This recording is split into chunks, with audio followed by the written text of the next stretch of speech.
Welcome to The Bright Side. I am Pharmacist Ben, and thanks for joining us. Our number today, 844-236-6010. 844-236-6010. If you have questions, comments, success stories you'd like to share, if you have a health challenge you or a loved one needs help with, or if you just want to contribute to the conversation, 844-236-6010 is our number on The Bright Side. We'll get your calls next segment. We'll be talking to the economic forecaster, Martin A. Armstrong, the star, I suppose you could say, of the documentary film The Forecaster, which talks about his financial model as well as his personal life. We are also going to discuss his book, The Cycle of War and Coronavirus, which is super interesting. You can get it on Amazon and Kindle. We'll talk to Martin Armstrong at the bottom of the hour. We'll get your calls next segment, 844-236-6010. If you want to purchase longevity products, go to brightsideben.com, pharmacistben.com, or criticalhealthnews.com. Even better, if you want to sign up to join the Brightside Ben team and start a home-based business. If you're an entrepreneur, you like the entrepreneur lifestyle, or if you like the world of nutrition, or if the world of nutrition has been good to you, been kind to you or a loved one, and you want to participate, click on the Join the Team link at brightsideben.com, pharmacistben.com, or criticalhealthnews.com, and we can fix you up. We can set you up with a nutrition business, a home-based nutrition business where you can make some money, be your own boss, and help change the world at the most fundamental level there is, which is the level of our personal and individual good health. Click on the Join the Team link at brightsideben.com, pharmacistben.com, or criticalhealthnews.com, or call 866-735-2470, 866-735-2470 if you want to speak to a real live human being. Our number 844-236-6010. We'll be talking to the economic forecaster Martin Armstrong. His book is The Cycle of War and the Coronavirus, the New Threat to World Peace and the Battle of the Billionaires. We'll talk to Martin Armstrong at the bottom of the hour, and we'll get your calls next segment, 844-236-6010. All right, so I want to continue talking about one of my all-time favorite nutritional supplements, the very mysterious and very unknown and very, very underappreciated short-chain fatty acid, butyric acid. When you hear people talk about fats, and they say, oh, you got to have a low-fat diet, and you got to stay away from fats, blah, blah, blah, blah, blah, blah. You can rest assured anybody who says something like that doesn't really understand how nutrition works, and certainly doesn't understand how fats work. There are fats that heal and fats that kill. To quote Udo Erasmus's classic book. And if you're interested in learning about fat, if you find fats fascinating, as I do, you absolutely have to have this as a reference source in your reference library. Udo Erasmus's book, Fats That Heal, Fats That Kill. It is the Bible of fats. So we've been talking about this really underappreciated short-chain fatty acid, butyric acid. There are three main short-chain fatty acids. The butyric acid, or butyrate, is the one that has the most research associated with it, but there's also propionic acid, and there's also acetic acid, and they're all important. They all play roles in health, in good health. But butyrate's the one that gets all the press. Butyrate's the one that gets, relatively speaking, because still people don't know about butyrate, but that's the one that's got the most research behind it. It's involved in supporting digestive health, which we spend a lot of time talking about. It's if you have any kind of colon health issues, colon disease, including cancer, Crohn's disease, ulcerative colitis, irritable bowel syndrome, SIBO, small intestinal bacterial overgrowth, and of course leaky gut syndrome, which affects the entire body. When you hear leaky gut syndrome, you can pretty much rest assured that almost all health challenges arise from toxins getting into the bloodstream. All chronic health challenges, that is. All of them. That's so important. All chronic health disease is associated with leaky gut. You don't need to be tested for leaky gut if you have an autoimmune problem. You don't need to be tested for leaky gut if you have a neurological issue, if you have Parkinson's disease, a movement disorder, whatever. These are all arising from toxicity that gets into the blood. This is a fundamental principle of the bright side, we'll say. It's not a fundamental principle for modern medicine, although alternative practitioners recognize this connection between leaky gut syndrome, or as it's more technically known as intestinal permeability syndrome, and chronic disease. That's good news and that's bad news. It's bad news because you're not going to be able to fix your multiple sclerosis or your Parkinson's disease or anything else by just working on your brain or working on your nervous system. But it's good news because all you got to do is work on your digestive system. That's why all these diseases improve when you fast, for the most part. So butyrate plays a major role in digestive health, and because the digestive system is so connected to the immune system, because most of our immunity is in the digestive system, as you might guess, butyrate plays an important role in maintaining robust immunity, and that should come as no surprise. Anything that supports digestive health is also going to strengthen your immune system. Could it be that susceptibility to viral infections also involves digestive health? Interesting. We know, I was just reading yesterday, schizophrenics are twice as likely to suffer from COVID symptoms as non-schizophrenics. We know dementia patients are more likely to suffer from viral infections than non-dementia patients. What is it about dementia patients and schizophrenic patients that it makes them more prone towards viral infections? Well, we know that schizophrenics have messed up digestive systems, and we know that there's a relationship between dementia and messed up digestive systems. All boils down, any way you look at it, any way you slice it, it all boils down to digestive health. Perhaps this is why Americans are so susceptible to viral infections. We have 20% of the world's population, or 5% of the world's population, but we suffer 20% of COVID deaths. Maybe it's related to our crappy digestive system. This is why I give so little regard to the myths of the medical model and the advice that representatives of the medical model give us. They want you to know about vaccines, they want you to wear masks, and they want you to socially distance, but nobody's talking about digestive health. And we know that immunity and digestion go hand in hand. I'm not making that up. That's well known. But nobody on TV, none of those beautiful doctors, ladies, and men on television telling us about, the viral infections, you have to stay in the house and you got to lock down and blah, blah, blah. None of them are talking about probiotics or digestive health. We don't even know where they stand on this idea of digestive health, as well as all these vaccine-promoting representatives. Did you know, by the way, that the human intestine is home to quadrillions, that's thousands of billions of viruses that live in perfect cooperation with the bacteria? Yes, your intestine is loaded with viruses. There are way more viruses than there are bacteria. Probably 1,000 times more viruses in the intestine than there are bacteria, and they live in perfect cooperation. The viruses control the bacteria, so the bacteria don't overgrow. Every gram of human stool contains billions, many billions, of viral particles. Every gram of stool. You can call them good viruses, like we call the bacteria in the intestine good bacteria. We can call these good viruses. They're good viruses. All right. I'm pharmacist Ben. 844-236-6010 is our number. We'll get your calls next segment. Martin Armstrong will be with us. The forecaster, the economic forecaster, Martin Armstrong will be with us at the bottom of the hour.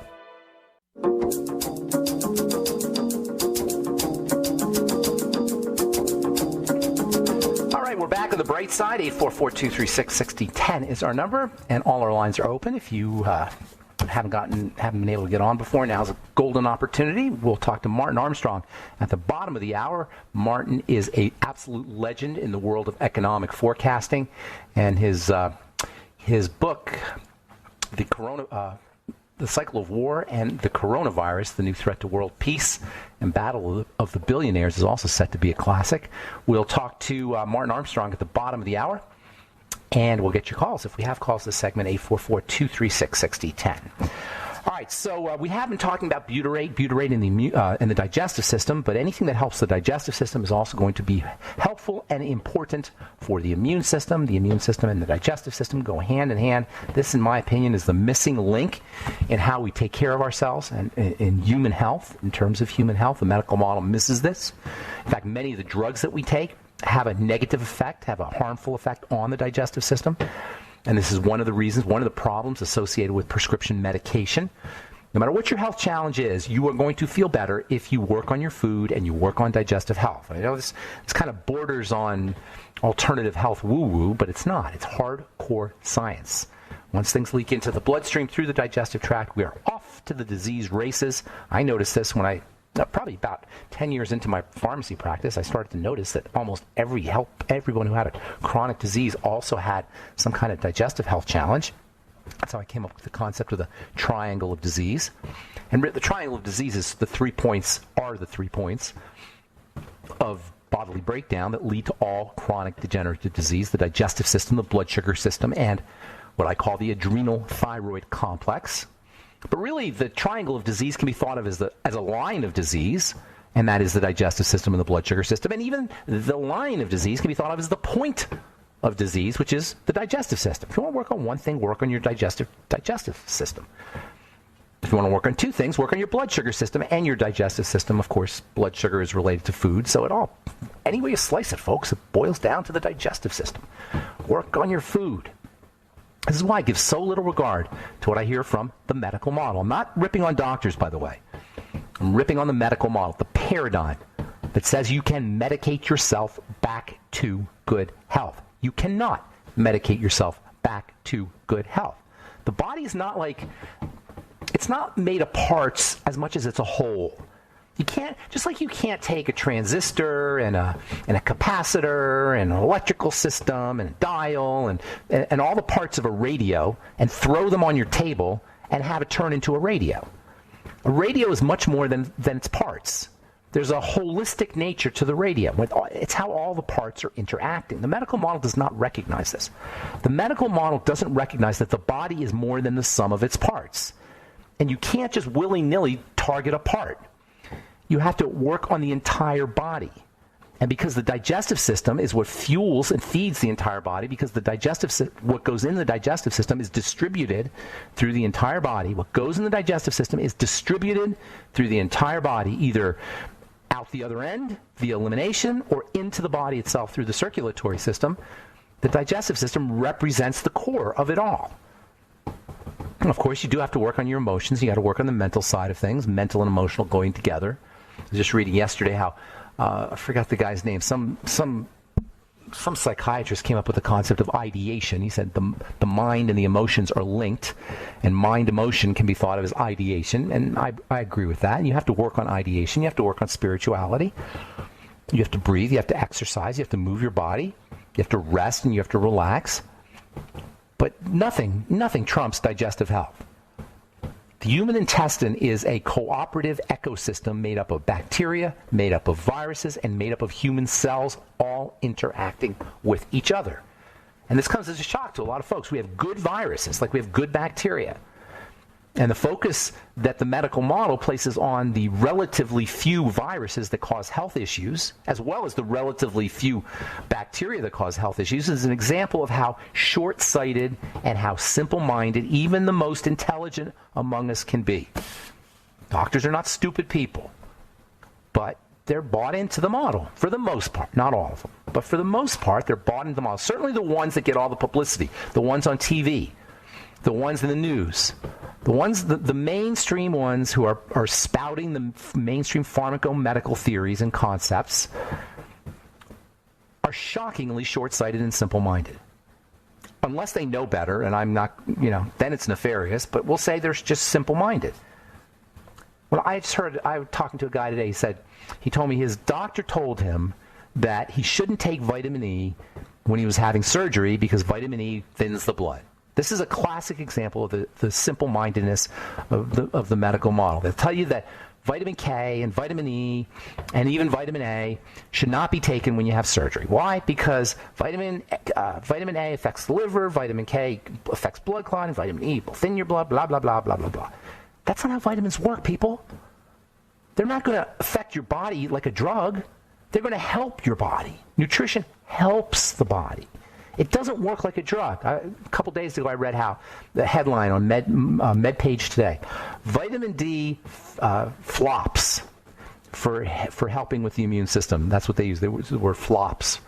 Why? Because vitamin D didn't help people's immunity. That's not how it works. If you're eating crappy and smoking cigarettes and living a lousy lifestyle, you can't just take a vitamin and expect it to change things.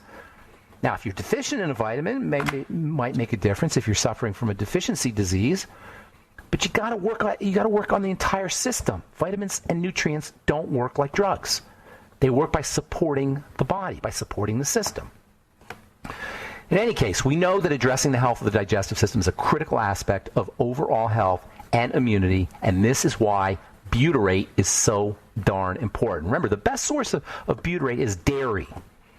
There's butyrate in fermented foods as well, but dairy is your primary source of butyrate. Dairy, milk, is basically the vehicle that nature uses for activating immunity, particularly for activating immunity of its babies. Nature's babies, at least its baby mammals, are designed to have their immune system and their intestine, same thing, built via dairy.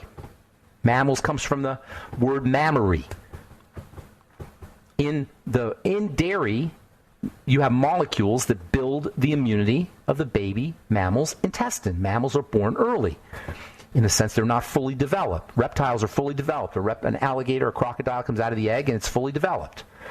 An amphibian, a bird, other animal classes are fully developed. Mammals are not. Thus the importance of milk, which comes from mammary glands, which is where we get the term mammal. Glutamine, glutathione, lactoferrin. Love lactoferrin, by the way, for building the immune system. lactoferrin. You can get that on the internet. Super, super important for killing bacteria. Various immune globulins. These are all molecules that strengthen intestinal immunity in the baby mammal. And, of course, butyrate, which is not only important for colonocytes, for enterocytes, the cells of the intestinal system, but also for intestinal immunity. Remember, immunity and digestion go hand in hand. All right, I'm Pharmacist Ben. We're coming back on the bright side with Martin Armstrong of Armstrong Economics, the economic forecaster. He's an absolute legend. His book is The Cycle of War and the Coronavirus, The New Threat to World Peace and Battle of the Billionaires. We'll talk to Martin Armstrong right after this on the bright side. Don't go away.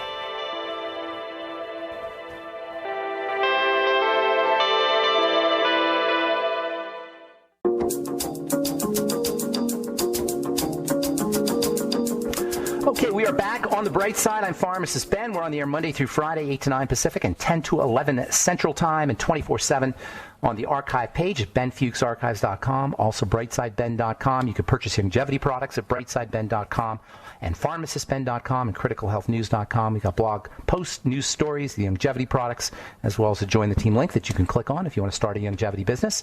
And don't forget to take a look at our Truth Skin Health products, all formulated by myself in my compounding pharmacy for healing wounds. Wound healing equals beauty, and that's why we have 1,600 plus 4- and 5-star reviews. You can check out all our reviews, our reviews at truthreviewed.com. And if you want to purchase Truth Treatments, go to truthtreatments.com. Okay, I'm really looking forward to speaking to our guest today. He is an absolute legend and a brilliant human being. His book is The Cycle of War and the Coronavirus. He's an economic forecaster, and he's got a lot to say about what's going on in the world today. His website is armstrongeconomics.com. Please welcome to the bright side, Martin Armstrong. Good morning, Martin. Oh, good morning. Thank you for inviting me. Yes, thank you so much for being here. It's a total honor. You're an absolute legend and just brilliant at what you do. Your website is spectacular, too, by the way, armstrongeconomics.com. This morning I read a post that you wrote, I think you wrote it today or yesterday, on the World Economic Forum and digital vaccines. What is your take, or digital vaccine passports, I should say. Excuse me. What is your take on this whole idea of passports and this whole idea of digital surveillance and the relationship between COVID? And is the machinery already in place and the wheels are already turning and there's nothing we can do? Or is there something human beings can do to prevent this monster from taking over? Well, I really do think that resistance is not futile, as some people say. But what's going on is clearly this is a merger of basically three philosophies. One is you have the climate change idea and CO2. Then you have this idea of population is out of control. And then you have this idea of a one world government or open society that comes from George Soros. And you take all three of those, you shake them up, and then you add Klaus Schwab's idea of stakeholder economics, which is basically really socialistic communism. But the difference is that the elite get to keep their stuff and everybody else gives up theirs. You will own nothing and be happy. Have you heard that? Yeah, I mean, absurd. But what you have to understand is that, Keynes has been kind of maligned a lot. If you really look at what Keynes had suggested, he said that during a recession or a depression, the government at that point, can go into a deficit spending. And he also said cutting taxes to stimulate. Of course, they don't cut the taxes, all right? And they just took that, and then they perpetually create deficit spending every year. So people don't realize what has really happened, but at times up to 70% of the national debt is nothing but interest to keep rolling it over. And it's getting worse and worse. And so, I mean, I've been arguing back and forth with different people in governments, and I've probably advised more governments around the world than maybe anybody. But Schwab is out there, and he's been pushing his communistic agenda for quite some time. And his solution, and what they're saying that, you'll own nothing and be happy, that's really a ruse. And what he's suggesting is that the governments default on their national debt. Now, the way to cover that is say, oh, well, we care about you, so we're going to, you're no longer going to owe a mortgage or credit card debts or student loans. We're going to forgive everything. But, of course, at the same time, they're forgiving their own. And the only people that would end up owning assets are basically the elite like Schwab. And so it's more of like a feudalistic type situation. But like a digital serfdom. Yeah, I mean, and he's out. He's actually come out and said, if you don't accept what he says, there's going to be revolutions, and it's actually the opposite. Everybody that has ever proposed this sort of thing, like Marx, I mean, over 200 million people died in these communist revolutions, and this is what he's actually proposing. And he has this guy, also part of his World Economic Forum, which is Thomas Piketty, and he's a French, economist. And most people don't realize, but Marx was actually initially just socialistic. He was convinced to go to communism by the French, who had a commune experiment after the revolution. So this idea of communism comes from France. I don't mean to interrupt, but how are you distinguishing socialism from communism? Socialism is basically where you still at least own your own property. They regulate everything. Communism is the government owns everything. So it's on a spectrum. Yeah, I mean, so you didn't own your house in East Germany. You couldn't even change apartments without permission from the government, things of this nature. Where under socialism, you own it, but they tax you, until you start bleeding from every orifice. But so that's technically the difference between the two, and it's just a question of who, in theory, owns it. Where does coronavirus fit into all this? I will tell you the absolute truth is that I believe that this was orchestrated. They know what was coming. Schwab, I know for an absolute fact, sold all his government bonds and stocks, etc., at the peak in just before the crash. And I know he even told people a virus was coming. Yeah, this virus is nothing in comparison to anything historically. I mean, the death toll in this is 0.02%. So which how is are about the same as 1969 when they was the Hong Kong flu, and they still had Woodstock in the middle of it. Yeah, if you look at the statistics, it's just stunning how people have bought into it like this, but yet they have. And not just ordinary people, but physicians have bought into it. People who should know better have bought into it. I mean, average people who represent the medical model, not just physicians, but other representatives of the medical model. And in the face of the statistics, which are public in the public domain, it doesn't make any sense. How is it that everybody has bought into it like this? A lot of it seems to be peer pressure among doctors, etc. But it's just crazy. Most of it is the media. It's very non-scientific as well.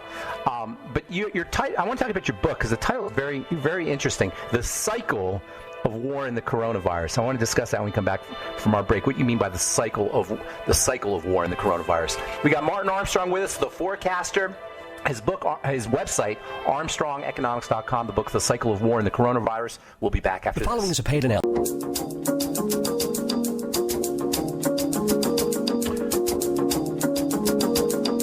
Okay, we are back on the bright side. We're talking to Martin Armstrong, his website, ArmstrongEconomics.com, and his very interestingly titled book, and somewhat disturbingly titled book, Martin, The Cycle of War and the Coronavirus. What do you mean by the cycle of war and the coronavirus? Basically, war, like everything else, it takes place in a cycle. We don't tend to go to war when everybody's fat and happy. When the economy goes down, that's when war takes place. It's a simple correlation throughout history. And the problem with this is that this coronavirus has been used largely for political purposes. And, you can Google, the Washington Post had published an article on the 1918 Spanish flu that the research showed masks didn't do anything. Yet everybody has to wear masks. I bought a pack from Amazon and says it will not prevent any disease. On the box. It says it right on the box. So what is this? Why, okay, so one doesn't work, so now Biden says, well, you have to wear two. and pantyhose. Don't forget the pantyhose. Yeah, this is just getting to be nuts. It's all about really, keeping people divided, socially distanced, etc., because they know what's happening here is that the socialistic system is collapsing. And what I mean by that is that they lowered interest rates to negative in 2014. And they thought, okay, fine, this would stimulate the economy. It has failed to do so. But, the problem we have with people in government is it's like Dumb and Dumber. These people really have no clue what they're doing. So they lower interest rates. Oh, this will help. Well, then who actually owns a lot of the debt? It's pension funds. And all of a sudden now you have most of the pension funds are insolvent. They need to make about 8% annually to break even, not negative rate. And then they go, oh, gee, all the pension funds are starting to get in trouble. No kidding, honestly, it's you couldn't make up this stuff. But there's no qualifications to run for any office whatsoever. Right. And that's celebrity. Our problem. Celebrity is the qualification. Yeah, always smiles. It's like getting in a cab and saying, "Oh, gee, you look like a nice person. I need brain surgery next week. Would you mind? Do you have any free time?" Right. It's just absurd. So the problem is that the economy is collapsing, and what makes peace is not nuclear arms. As long as the U.S. was the biggest economy, consumer economy, everyone was able to sell to it and rise from the ashes. Japan, Germany, and China. Now, you cut off that economy and the supply chains have collapsed. The problem is that now it is different. War can now rise because, they're no longer biting the hand that feeds them. And, that's the real issue that that war has got on any of this stuff. And it's not nuclear arms that creates peace. It's basically, as long as we all get along together, then it's fine. So what is first of all, what can people do? And second of all, what is the solution? Because the problem you're describing is as old as human beings, as old as recorded history.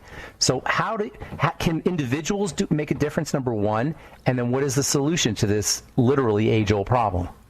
I think largely that,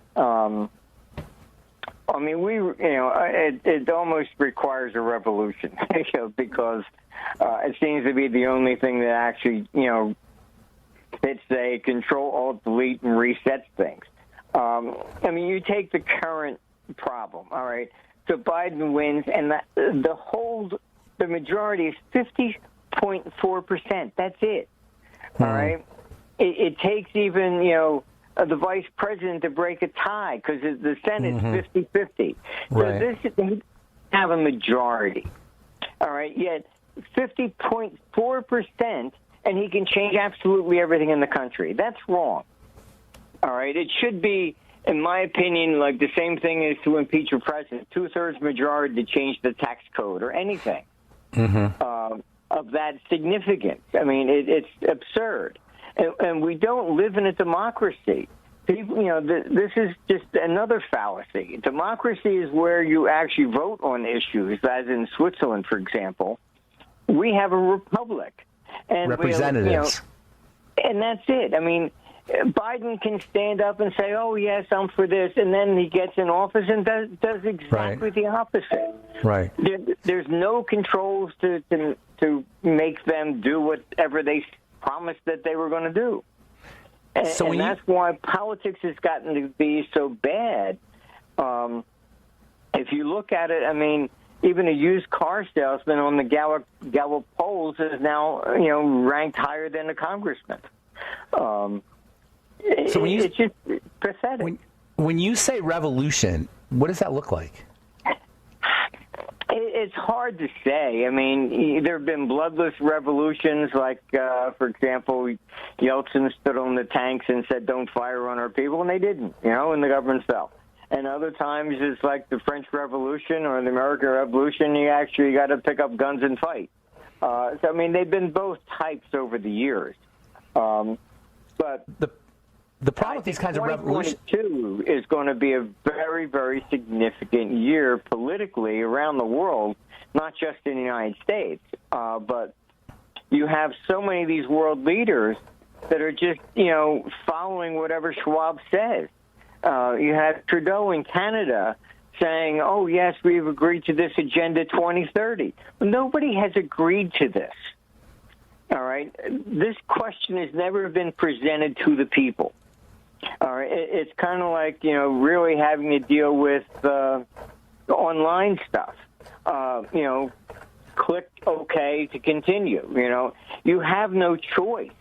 They say, oh, you consented. We have not consented to any of this stuff. All right? There is no other choice. It's not like, okay, fine, consent or deny, and you still have access. No, you either consent or you do have no access. So this is not a choice. This is basically tyranny, and it's from big tech all the way to government. Doesn't a successful revolution presume that there's somebody on the other side, on the other end of the revolution that knows what they're doing? And do we have somebody on the other end of a revolution that knows what they're doing, that has a vision for something new? I think, for example, it's building. Most people don't understand. They call Trump, Trumpism. It's not. If you really look, you'll see this anti-establishment has been growing over the decades. There's Ross Perot, then Pat Buchanan, then the Tea Party, there's even Occupy Wall Street. Trump just happened to step into at that time. So it wasn't something he created. And I deal with governments a lot, and they misread it. They said, oh, this was a fluke.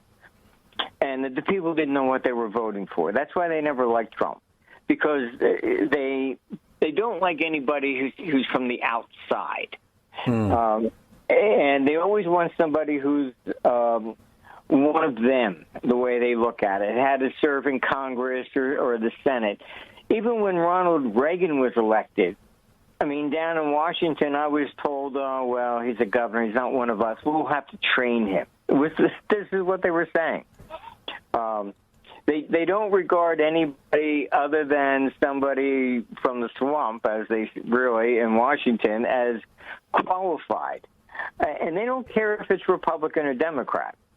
John McCain giving that dossier that was created by Hillary against Trump. I mean, it's they're all in it together, and that's the problem. Martin, I got so much more I want to talk to you about. I hope you come back on. We didn't even get to talk really about some of these economic ideas of yours. I hope you'll come back on. We're out of time, but thank you so much for being on the bright side. ArmstrongEconomics.com is his website. Martin, have a beautiful day, and can you hang on? I want to say goodbye to you online. Don't hang up your phone, okay? Okay. All right. Martin Armstrong, his book is The Cycle of War and Coronavirus, one of his many books, actually, on his website, ArmstrongEconomics.com. That's all the time we have for today on The Bright Side. Thanks for listening, friends. I'm Pharmacist Ben. Have a wonderful, beautiful, awesome, spectacular day. We'll talk to y'all later. Bye for now.